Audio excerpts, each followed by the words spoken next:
Good morning, everybody, and welcome to Lopes on Movies. My name is Joey, and today I am joined by the one, the only Kyle. Hey, how's it going? And the one, the only Mark. Hello. So, how you doing today, guys? You ready for this new episode of the show? Oh, you know it. I woke up ready. That's great. That's great to hear, because we got a lot to talk about today, guys.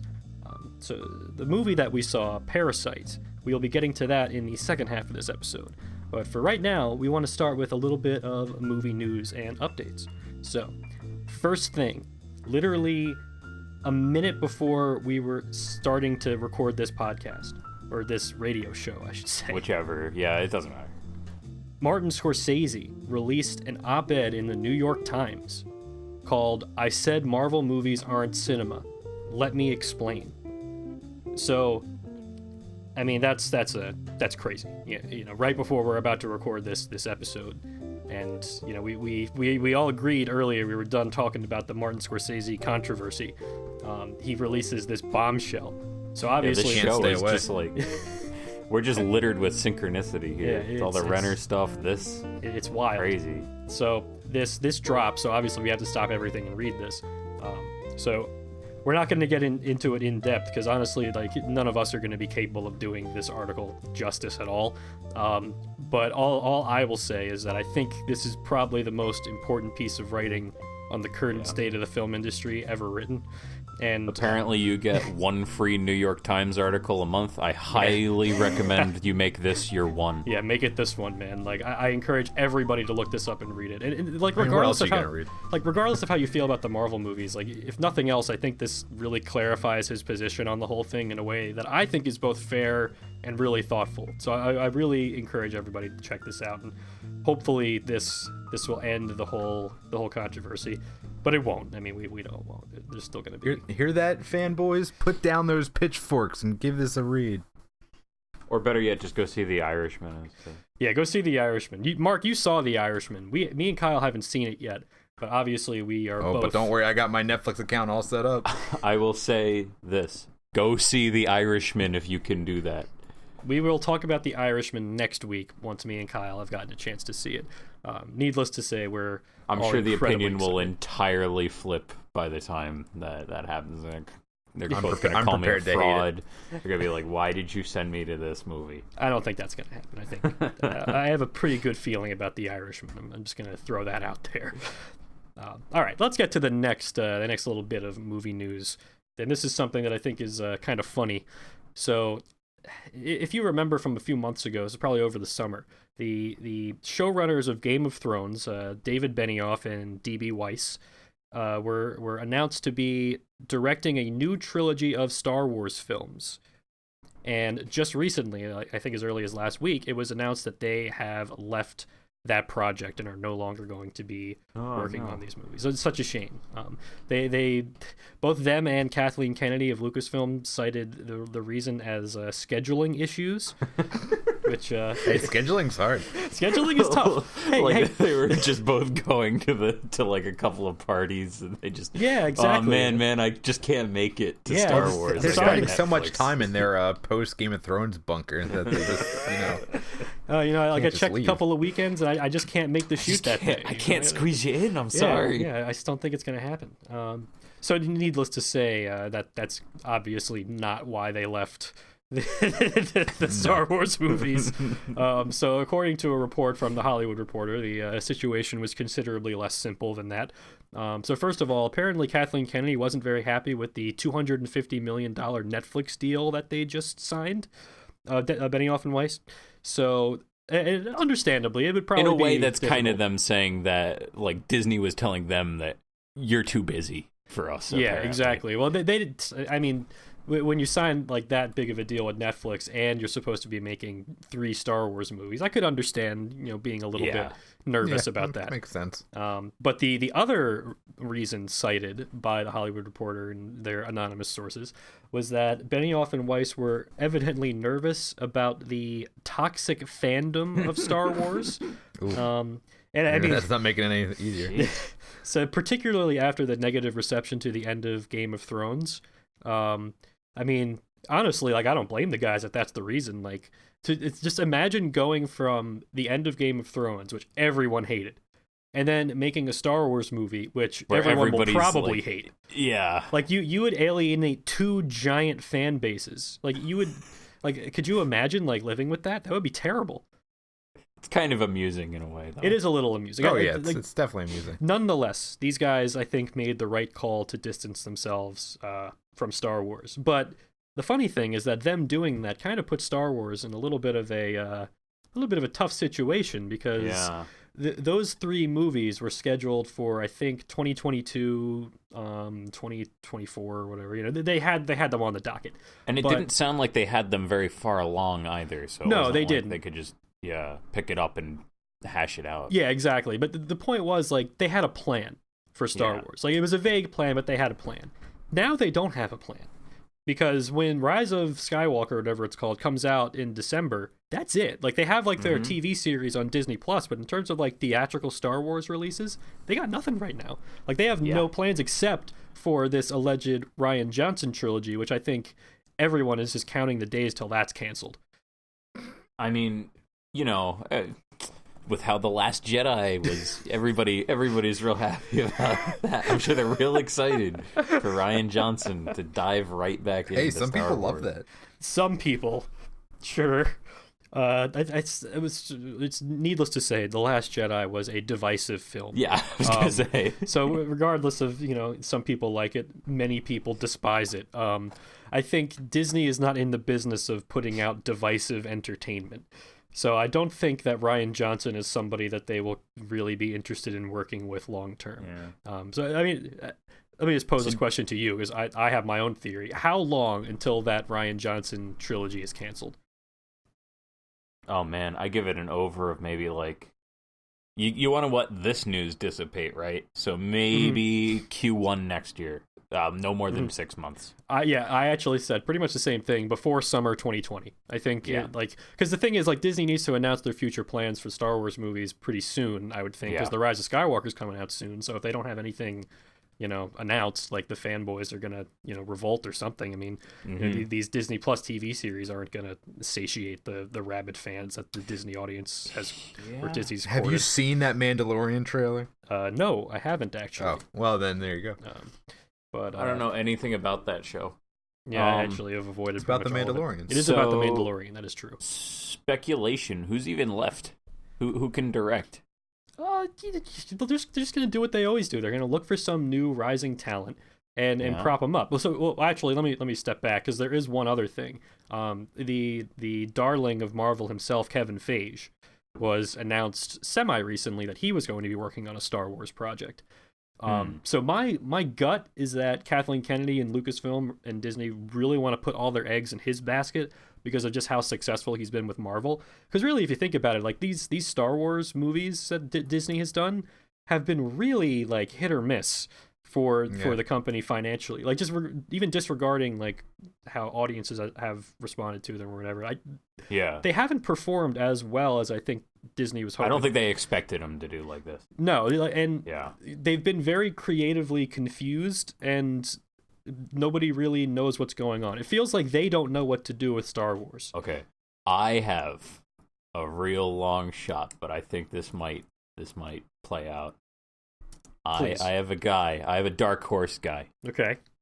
Who knows Star Wars pretty well. Okay. I think they're gonna bring back George. Oh man. You know, what if they did, though, actually? I came up with that just now. That would be the best thing ever. I was incredible. I was going to say, if I have been absolutely done with Star Wars ever since I saw The Force Awakens and was so disgusted by it that I had to be done. Like, if it were me and I was Disney right now, I would say, all right, we're going to make these TV series. We'll see how they go. But otherwise, we're done.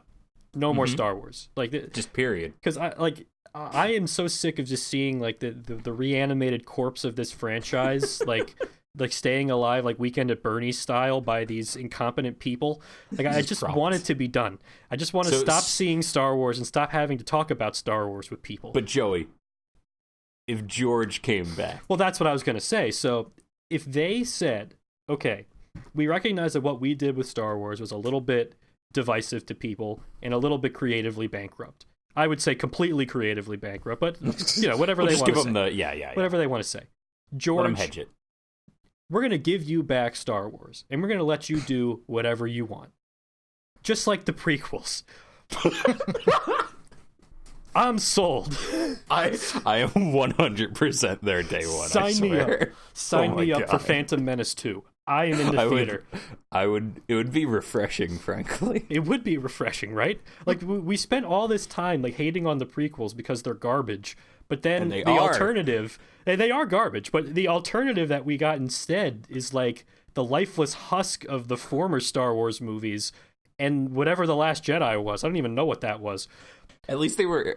God, I hate to be the prequel apologist guy, but were they at least interesting trash? I kind of think so. Oh yeah, but they were all new. They made your brain hurt. Yeah, but you also it was like a train wreck. Might be too far, but yes. They were at the very least like the thing that I always say, and this annoys people when I say it.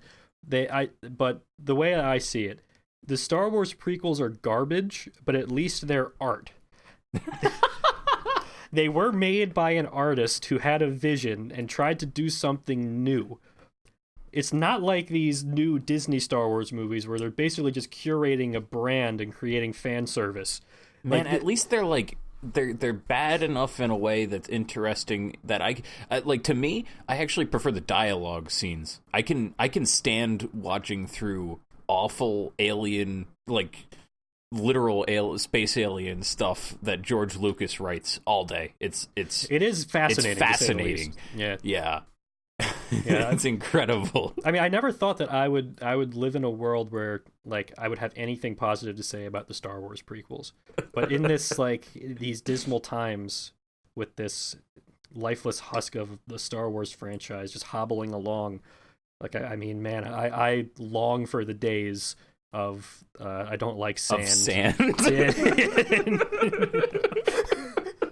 I knew it was gonna be that line. You might be talking a little crazy, guys. Have we gone off the deep end? I think we might have. In a way, but in another way, it's kind of like saying, I wish Tommy Wiseau would make more movies. Sure, a little bit.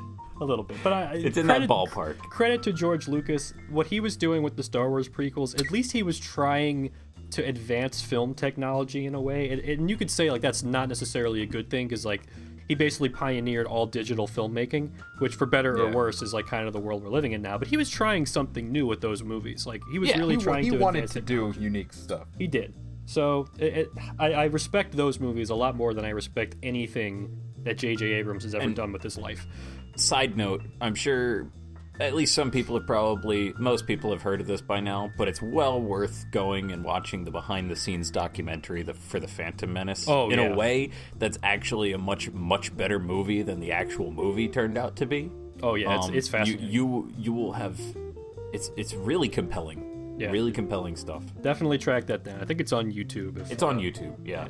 But, I think that's all we got to say about Star Wars. Because if I talk about Star Wars any longer, I'm going to start getting a headache. Yeah, we're kind of breaking our whole new positive direction. In a way, that was positive. I guess we were complimenting this prequels. I think about the most positive thing you could say. All right, let's step away from this, guys. We have a movie to talk about, and yes, I'm actually looking forward to talking about this one. So, all of us saw the new film Parasite. So, Mark, if you would please give us a synopsis of this film. All unemployed, a lower-class family takes peculiar interest in the lives of a wealthy and glamorous upper-class family until they get entangled in an unexpected incident. It is a Korean film directed by Bong Joon-ho, who is well known in the West for the films The Host, Snowpiercer, and most recently Okja, a direct-to-Netflix film. Joey, would you like to talk about it a little bit? Sure, I'd love to. So, before we really get into the movie, I just want to ask, did either of you guys have any idea what this was about before going into it? No, I thought it was going to be about a real, actual, non-metaphorical parasite. Right? I was expecting a like some kind of like disease or evil. Well, like, one of the summaries says that, like, when a man gets infected with an unexpected parasite or something. So I was like, Wait, really? yeah, Oh, I thought it was like a more straightforward horror thing. Okay. that is Yeah. Are you sure you didn't undoubtedly read the wrong Parasite? No, gotta be I'm a wrong 100% sure that's what it says on the IMDb page when you look it up, and the little like stub before you click on the link says something like that. huh. Okay. Yeah, that's why I was so Good job, confused. Well, somebody made a mistake. Or purposefully did it. They're throwing you off the track. Well, I will say, so I didn't know it's a anything about it either, like going in. But in some ways, I think that's kind of the best way to go into it, because it was really delightful for me, like discovering all of what it was ultimately about, and like seeing all the unexpected places that it goes. So I think just because I want to give people, give you guys the opportunity to have that experience, let's just give our recommendations before we get into the movie. I think we all would agree, like, you should go see Parasite. This is a great. Oh yes, this is a great definitely. movie. It's really You might not be interesting. able to, but you should definitely try to. Yeah, Yeah. like the closest theater nearby it's playing it, I think, is in Brandywine. But hopefully it'll be on video for you guys to see. And who knows how much longer it's going to be up there. Yeah, so. we It's have no idea. well like up there with any of the compelling suspense movies that you'd care to name. It's really good. Yeah, it's very much worth seeing. So if you're Yes. kind of like, a bit of a spoiler phobe, and you don't want to hear anything more about it before you see it, then just trust us, it's very worth seeing. But if you want to know a little bit more about it, we'll do our best to avoid like outright spoilers. And then like we won't spoil the big twists in like the middle of the movie. Yeah. But we'll just kind of talk about it more vaguely. So, Mark, you mentioned the synopsis of the movie, but that's very vague, and Yes. it doesn't really explain that much. So I'm going to give a little bit more detail about what the movie's kind of about. So, the basic premise of the movie is that we're following this lower-class family's series of deceptions, basically, where they're essentially faking their way into doing jobs for a rich family to leech money off of them, like, a parasite. It's so metaphorical, as the one of the main That's his characters of the movie is catchphrase, saying. So the movie sets this up from the very beginning, which I think is kind of clever. Like the first thing we see is the members of this family like trying to find an unprotected Wi-Fi network to leech off of their like neighbors and neighboring businesses. Yeah. So right from the get-go, like that's sort of in the back of your head. And the other thing they set up is that they're decent enough to get by at odd jobs, but they're also they leave big holes. Mhm. So it's like both of those things at once. It's kind of great. They just set it straight up, like right off the bat. Yeah. But I guess the point is, like, it does look on a surface level like they're doing a good enough job once they finally get in with this family, but clearly there's something else going on too, and they're also faking it. Yeah. So like basically like later on, the son of the family, Ki-woo, is recommended by a college student friend of his to be an English tutor for this rich family's high school age daughter, right? And from the second he gets into this family's inner circle, he starts working them to get the rest of his family somehow involved in this operation. So, for example, he sees that the rich family's son paints like their young son, so he convinces the very gullible mother to hire an art teacher named Jessica, who is actually his sister Ki-young. Yep. And long story short, eventually the whole family gets involved in the scam, and they're all like working for this rich family. So there's some really interesting twists that happen later on that I'm not going to get into. But that's the basic premise. So essentially, to get an idea for what this movie is, it's essentially a dark comedy / like thriller, and it's really fundamentally about class conflict and the difference between like upper class and lower class people and how they interact. So yeah, I mean that's kind of the basic idea. I liked that there weren't particularly like, it doesn't moralize really. Like the both sides of this whole thing, they're not exactly good people, or they're probably definitely not good people, but they're not, neither of them are really bad people either. It doesn't go all the way in and say, and like stigmatize or like really go in and be like, I don't know, like the rich family is obviously evil. They're actually kind of sympathetic for most of the movie. Yeah, that's really like the big thing that to me with the movie, it's the the moral ambiguity, and actually that's like the director Bong Joon-ho from an interview with Vanity Fair had this to say: in this film, it's very difficult to separate the good ones from the bad ones. Yeah. Even the rich characters are not your conventional, typical greedy villains. No, they're just kind of dumb mostly, really. Although the kid's obviously very perceptive. Like that's like one of the major points of like where the suspense hinges around. Because he's the one that's got enough to like actually key in on what their scam is. But even though they're all con artists and they're kind of jerks, they still seem to work pretty hard. But they're also like, just when you're about to really hate them, they turn it around. Like they make it so that like you're like, yeah, okay, it's a really desperate situation. I can understand why that they did what they did to try and get by or get something a little more comfortable. And then the overall just arc of the movie, the building into the third act and the ending is just, it's incredible. It's just, man. So in a way, I don't want to talk too much about this, but I had come off, this was a double feature basically for me after The Irishman, and it's a pretty crazy thing to say that this is like this was a decent follow-up act. Like it was enough that I wasn't, I mean, I don't want to say too much, but it could have been a lot where like anything is going to kind of come down a little bit off of that. But this was super compelling, and I just couldn't I couldn't pull myself away from it, I guess. Yes. No, I completely agree. Like the moral ambiguity. It kind of the funny thing is, you remember the movie we saw earlier this year, Ready or Not? That was also a movie about like essentially class conflict. But the difference in that one is that that they're all is mustache. Like the rich people are essentially evil monsters with no depth to them whatsoever, and that can be fun, right? Like, but it's also like the easiest way to deal with a class conflict story is just rich people bad, lower just class make them good, cartoon whatever. villains. Although not all of them were in that. Like they had enough, but it was kind of more on the airing of the side of like either they had a heart of gold at the center of it, or they were just like I'm so rich, I'm so evil. I mean, it's really the interesting thing to me is that in Parasite, like, it isn't quite accurate to say that the opposite is true, where like the rich people are good and the lower class are bad. The more scheming ones. The line between right and wrong here is very, very blurry. Like, the lead family's actions are basically like completely ethically irredeemable. But like, and the rich family doesn't actually do anything wrong at all. No, like they're just trying to live their lives. The thing that's interesting about the rich family is that the really only thing they're guilty of is ignorance. Like there are moments where they come off as a little elitist, but they seem like essentially decent people. Like especially the mother, who's so gullible and innocent that like you feel genuinely bad so for her nice the whole time. Too. Yeah, you just feel sorry for her. Like she doesn't deserve what's happening. You feel to her. Sorry, especially the maid. You feel for both sides of the family. You do, yeah. And I think so the director, he puts it this way in another interview with GQ about the mother. It's just that she trusts people too easily because she's never experienced anything bad happen to her.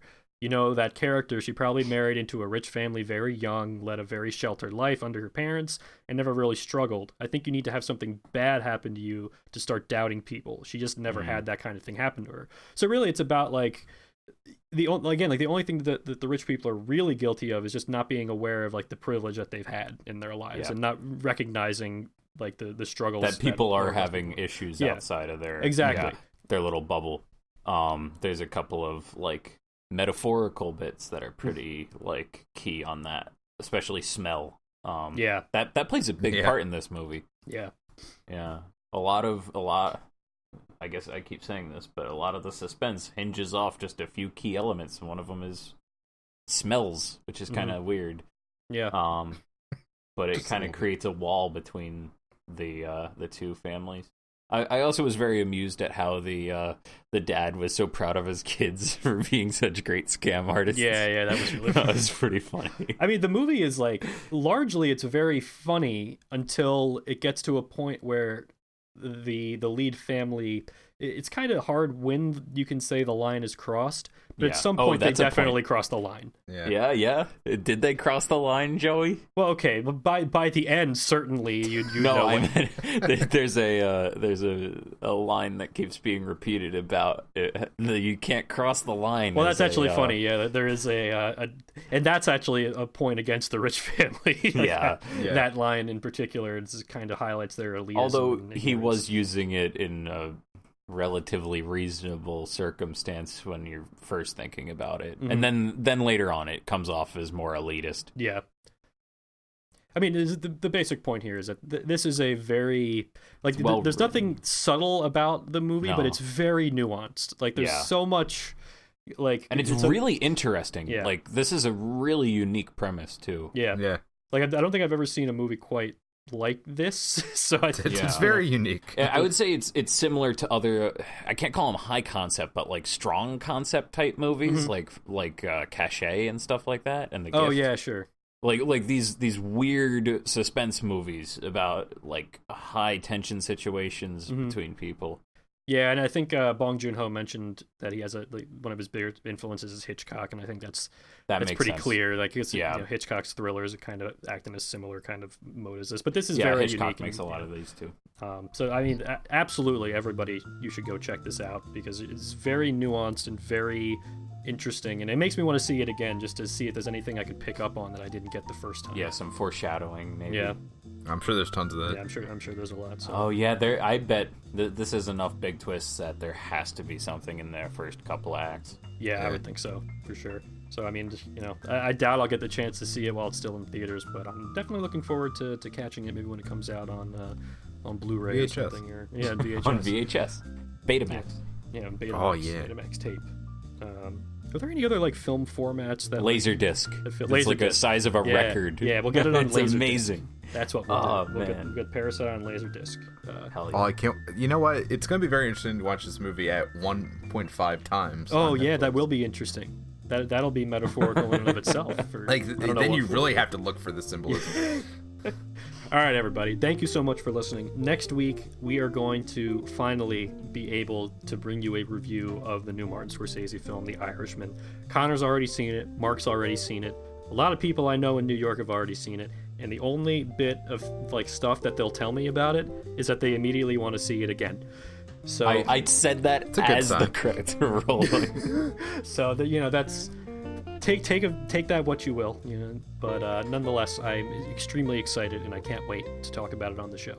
So we will see you next week for that historical episode. It is bound to be.